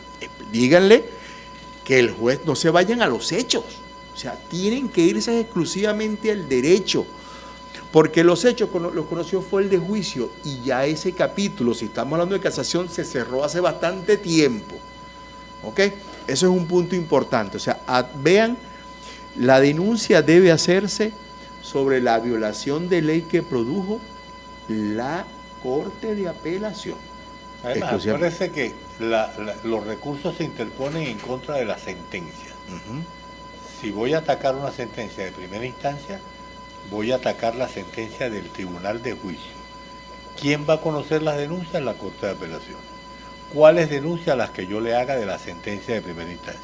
Si la Corte de Apelaciones produjo una sentencia que a mí no me satisface y que yo considero que es recurrible en casación por los supuestos de hechos que vimos anteriormente, yo voy a atacar y a denunciar la sentencia de la Corte de Apelaciones. ¿Por cuáles motivos? Los que están aquí y los que acabamos de ver ahorita. ¿Ok? Nos olvidamos de la sentencia de primera instancia. ¿Qué vamos a lograr con esto? Probablemente que con la declaratoria con lugar de la sentencia de la sala penal se anule la sentencia de la Corte de Apelaciones y también se anule la del juicio oral y público, porque la Corte hizo caso omiso a las denuncias que nosotros interpusimos en el recurso de apelación ordinaria. Haz tu comentario, Bri. Por acá tenemos un comentario de Gabo que comenta: ausente pero de corazón presente. Abrazo para los doctores y para el excelente equipo de producción del Team Marín. Muchas gracias, Gabo, de verdad. Ese es el director ¿cómo se llama? Vitalicio. Vitalicio de estos lados. Por acá tenemos otro comentario de Meteoro 1917 que comenta: saludos cordiales, Dios los bendiga y los guarde siempre. Muchísimas gracias. Amén. Saludos a Chispita.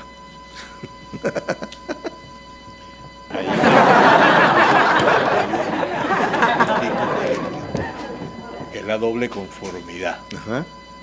La doble conformidad se da, hay criterios encontrados en cuanto a si la Corte de Apelaciones, si la decisión de la Corte de Apelaciones produce o no doble conformidad. ¿Cuándo se da la doble conformidad? Según el código y según tomando en cuenta que este principio está en el capítulo del recurso de casación. Aparte que es un principio de derecho procesal, no es exclusivo del procesal penal, se aplica, aunque no nos gusten las otras materias, en todas las otras materias. Cuando se produce una sentencia absolutoria en primera instancia y es recurrida, si la Corte de Apelaciones la confirma,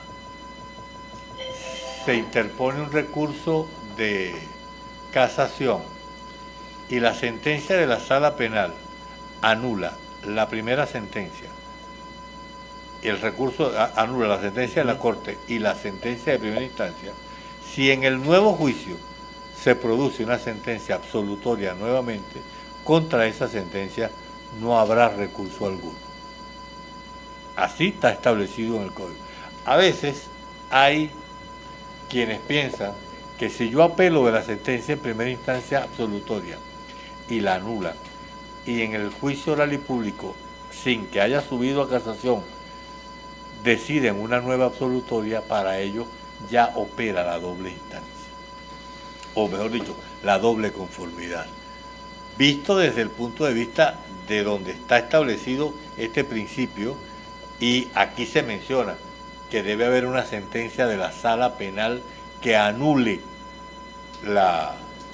ambas decisiones, la de la Corte y la de la primera instancia, pues pareciera que es requisito indispensable que haya sido la sala penal la que haya anulado el juicio oral y público, para que como consecuencia de una nueva sentencia absolutoria no se pueda recurrir de la misma.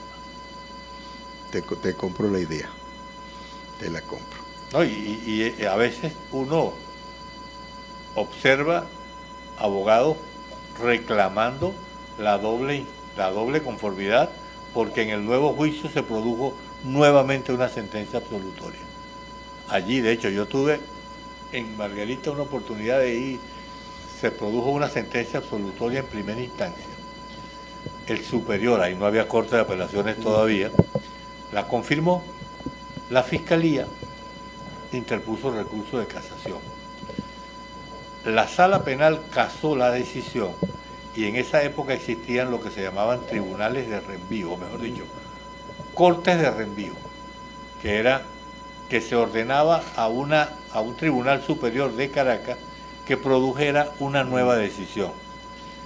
El Tribunal de Reenvío de Caracas dictó la decisión declarando una nueva absolutoria.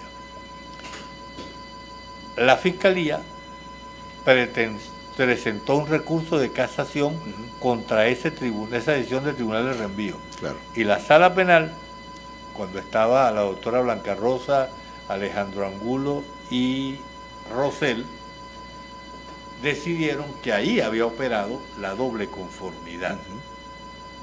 Porque para ellos la situación especial que existía con la etapa de transición ya no había. O sea, para el momento, ese juicio se decidió sin juicio oral y público. Claro. Era imposible ordenar la realización de un nuevo juicio, Claro. como lo dice la Corte. Entonces, para ella, que fue la ponente, la doctora Blanca Rosa, ella determinó que ese tribunal de reenvío operó o intervino como un tribunal de juicio. Claro. Y la sentencia que dictó se equiparaba a la que establecía el código. Hubo un voto salvado del doctor Alejandro Angulo Fontivero, que no sé si era por enemistad manifiesta o era, no sé si celos, pero hubo una época en la que todas las sentencias con ponencia de la doctora Blanca Rosa, Sí. el doctor Alejandro Angulo salvaba el voto y viceversa. Cuando el doctor Alejandro Angulo era el ponente, la doctora Blanca Rosa salvaba el voto. Pero lo traigo a colación porque, aunque es un supuesto de hecho distinto por la situación en la que se presentó cuando se aplicó el Código Orgánico Procesal Penal, lo importante aquí destacar era que sí, a mi manera de ver, sí se daba, aparte que me benefició la decisión, porque efectivamente la orden de un nuevo pronunciamiento la dio la Sala Penal. Entonces, hay que dejar claro que la doble conformidad únicamente se da cuando la Sala Penal anula la sentencia de la Corte, anula la sentencia de primera instancia y ordena un nuevo juicio oral y público. Si como consecuencia de ese nuevo juicio hay una sentencia absolutoria, esa decisión no puede ser impugnada. Pero vamos a pasar al siguiente. Los puntos. No, de lo que viene la revisión penal. Y por supuesto, si yo no lo he hecho nunca, creo que siempre te he escuchado a ti que tú sí lo viste en una oportunidad, ¿no? Cuando estuve en la Corte, nada más cuando hubo una modificación de la ley de sustancias ilícitas, por no darle el otro nombre. Oye, pero que cuando revisamos la procedencia, la universidad de cada uno de estos 6 ordinales, de verdad Los que... supuestos de hecho son, yo no sé si cuando redactaron el código, esos supuestos de hecho pensaron que en alguna oportunidad se podía dar. Antes que los explane, que quede bien asentadito que estamos hablando de la revisión, del recurso de revisión procesal penal. Que Cosa sí es un recurso. que sí es un recurso. No estamos hablando de una revisión constitucional que quizás si nos da tiempo tocaremos un poquito más adelante. Es el recurso de revisión procesal penal que está previsto en el título de recursos del COP. 462. Tírate tú con tus ordinales. Sí, no, para hacer una mera referencia, primero que el requisito fundamental para que se interponga este recurso, y a veces suena contradictorio, es que exista una sentencia condenatoria definitivamente firme. Esto es una excepción al principio de cosa juzgada. Cuando uno pretendía ya que se habían agotado todos los recursos, existe este que es extraordinarísimo, porque los supuestos de hecho son de difícil materialización. El primero, cuando en virtud de 2 sentencias contradictorias estén sufriendo condena 2 o más personas por un mismo delito. Vale decir, 2 juicios en 2 jurisdicciones distintas y 2 sentencias condenatorias iguales a 2 personas distintas. O sea, una de las 2 obviamente están mal condenados, pero para que esto se dé, hasta ahora no he visto ninguna. Otro, cuando la sentencia dio por probado el homicidio de una persona y que posterior a la época de la presunta muerte resulte que está viva. Aquí, fíjense que aquí lo importante... Estaba de parranda. Sí, aquí lo importante no es probar que para el momento de la interposición del recurso la persona estaba viva. Aquí lo que dice el supuesto de hecho es para el momento en que el juez dio por demostrada su muerte en la sentencia condenatoria, ahí me condenan porque fui culpable del delito del deceso en de fulano. perjuicio de fulano de tal. Bueno, para esa fecha, esta persona estaba con vida. Y si yo demuestro que eso es así, obviamente hay un falso supuesto en la sentencia. Cuando la prueba en que se basó resulte falsa, este es más viable. ¿Ok? Pudiera ser que por un procedimiento civil o de otra naturaleza se demuestre la falsedad de la prueba. Cuando con posterioridad a la sentencia condenatoria se descubra un hecho o aparezca un medio probatorio que durante el juicio fue imposible su comparecencia. Es probable que yo de repente, para el momento del juicio oral y público, no pude demostrar que efectivamente yo no estaba en el país, mi pasaporte se me quemó, la oficina del SAIME estaba inhabilitada. Los procesos de ADN que se usan en Estados Unidos ahorita, que Exacto. con la prueba de ADN en este momento es que dicen que la persona es inocente. Y se han anulado sentencias después de casi que ha cumplido la pena completa, 70, 40 años de prisión. Cuando la sentencia condenatoria, esta sí es más difícil. Muchacho. Cuando la sentencia condenatoria fue promulgada a consecuencia de prevaricación o corrupción de uno o más jueces o juezas que la hayan dictado, cuya existencia sea declarada por sentencia firme. Aquí yo tengo que llevar al proceso al juez que dictó la decisión, demostrar que lo hizo por prevaricación o corrupción y que hay una sentencia condenatoria en su contra. Que pueden ser 3, sentencia, apelación y casación. Y que esté firme. Para que esto se dé, ya saben cuán difícil es. Y la última sí es la que yo conocí en la Corte, que es cuando se promulga una ley penal que le quita al hecho el carácter de punible o disminuye la pena. Hubo una reforma de la ley de sustancia ilícita que rebajó la pena de transporte intraorgánico de la sustancia. Creo que era de 10, la bajaron a 4. Y como consecuencia de ello, muchas personas que estaban condenadas por ese delito ya tenían la pena cumplida. ¿Ok? Y solicitaban la revisión. Es más, el Tribunal de Ejecución dice que la ley dice que el tribunal puede declararla de oficio, sin necesidad de que lo soliciten. Y la Corte conocía por atribución directa de esta norma, de este supuesto. ¿Tenemos comentarios, Ana? Sí, Son muy aquí difíciles de dar. El abogado Luis José López Jiménez dice: me tocó solamente en casos de sustancias de estupefacientes y modificaron la pena. Sí, igual. Esa es la misma. Okay. Pero cuando vemos la legitimación de este recurso de revisión procesal penal, está mucho más ampliada. Habla del penado, de los herederos, por supuesto, del cónyuge, pero activa el Ministerio Público en favor del penado, el Ministerio con competencia en materia penitenciaria, las acciones en defensa, las ONG, los jueces o juezas de ejecución, que es el caso que está comentando. De hecho, ya va. ¿Y la amnistía?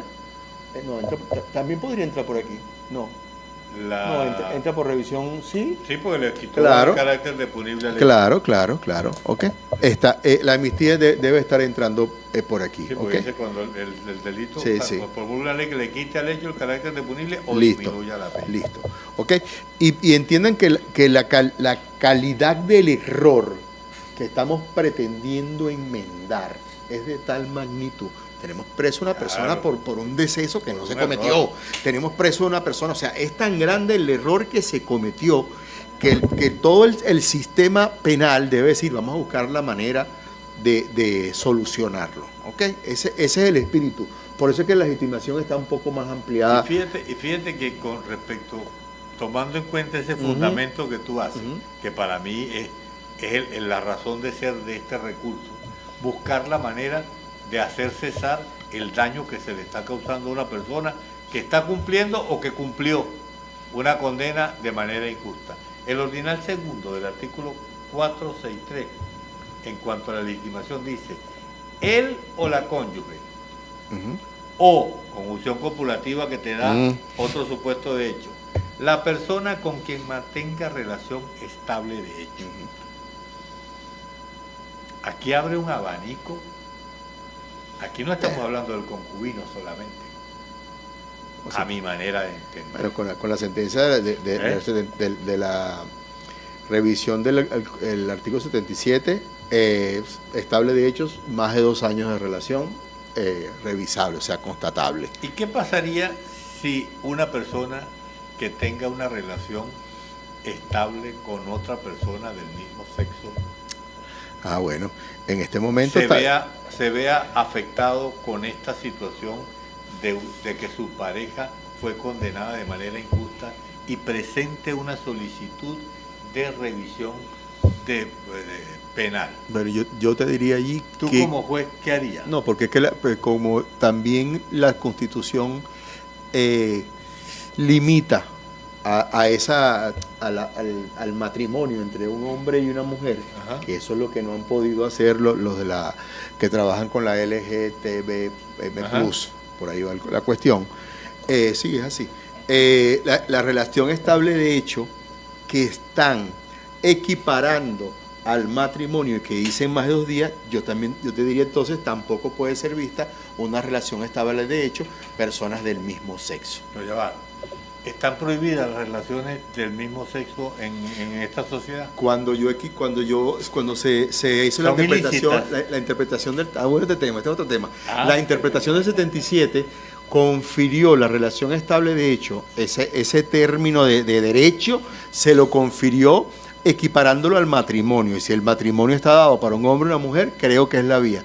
Yo soy muchísimo más inclusivo, como dicen ahora en ese Yo punto. te digo, pero si yo soy de juez, acuerdo a la dogmática. si yo soy juez y a mí me presentan una solicitud de este tipo basado en que la finalidad del recurso, ¿para qué es?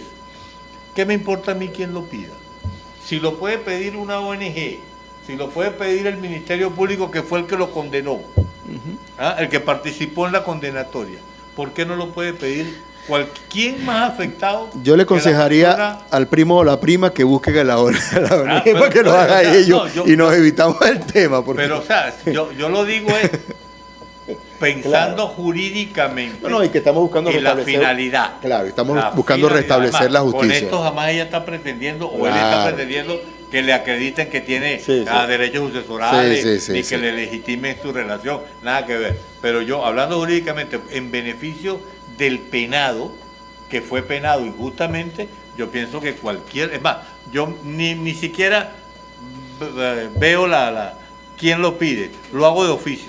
Tú sabes lo que veo yo, y ve, si escuchen ustedes muchachos, vea, si este recurso nace con el objeto de enmendar esos errores crasos de derecho, de proceso, o sea, que vulneran ese señorío, ese estamento, esa incolumnidad de lo que es el proceso penal. Entonces, cuando hablamos de la competencia, que esta es una de mis críticas más grandes, dice que, bueno, por los ordinales tales y tales voy directamente a la sala de casación penal. Sí. Por los ordinales 2, 3 y 6 voy a la Corte de Apelaciones. Y por los ordinales 4 y 5 voy con el juez.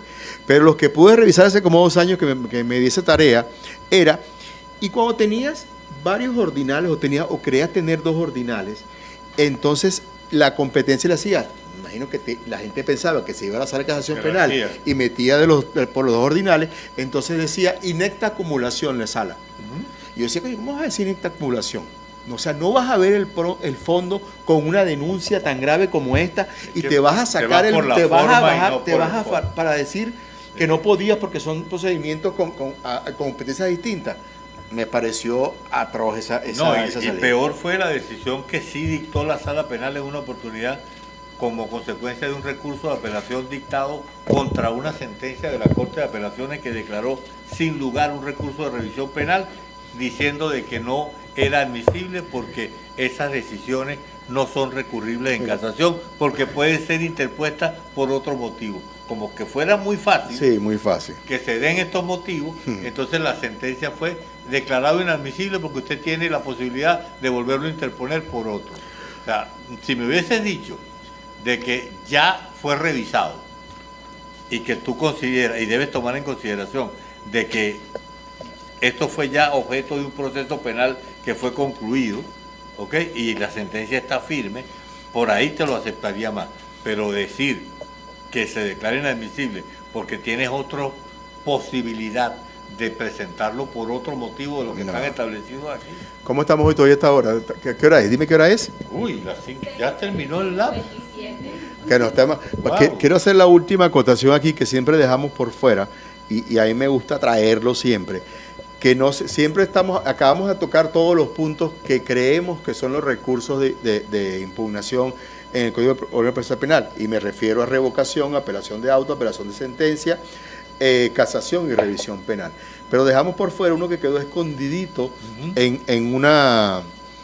Y digo uno solo que quedó escondidito cuando tocamos aquello del efecto suspensivo. Sí. Si bien el efecto suspensivo que dijo la sentencia vinculante del 430 y que está circunscrito única y exclusivamente a las decisiones que otorgan la libertad y que se dan en la audiencia preliminar, porque se quitó lo del juicio, gracias a Dios, dejamos por fuera que el artículo 374 que habla de recurso de apelación, así se titula el 374, establece un recurso de apelación especial que se da exclusivamente sobre aquellas sentencias que otorgan la libertad en la audiencia de presentación o de calificación de flagrancia. Eso no tengo que llegar a las formalidades, ni un recurso de auto, ni un recurso de sentencia, simple cuando voy a anunciar la apelación para de forma subsiguiente, anunciar el efecto suspensivo si se llenan los delitos que están establecidos en los catálogos del 374. Esta es una apelación, un recurso de apelación especial, oral en sala, de respuesta inmediata que también está previsto. Este sería, a mi forma de ver, un recurso que queda diluido en ese 374, pero también tiene que estar presente porque también necesita de algún tipo de formalidad para ejercerlo, porque aquello de que no hay efectos suspensivos sin apelación, sin recurso de apelación. Yo creo que nos está apretando ya el tiempo. Teníamos pensado hablar de otros... Yo creo que podemos hacer dos partes como hicimos. No, porque yo creo que esto lo podemos meter en otros medios de oposición en algún otro momento. Yo creo que para concluir, y como hablamos de recursos, dejar claro de que hay una acción recursiva que es muy utilizada, pero de manera indebida. No existe el recurso de nulidad. En negrita y subrayado, repítelo, ¿Okay? hermano. No existe el recurso de nulidad. El recurso de nulidad como tal, de manera autónoma, no existe. ¿Qué es lo que podemos hacer? Utilizar cualquiera de las vías recursivas que nos da el código, apelación de auto, apelación de sentencia definitiva, y plantearlo en el momento que interpongamos el recurso, elevarlo a la consulta del superior como un punto previo, una solicitud distinta, ¿ok?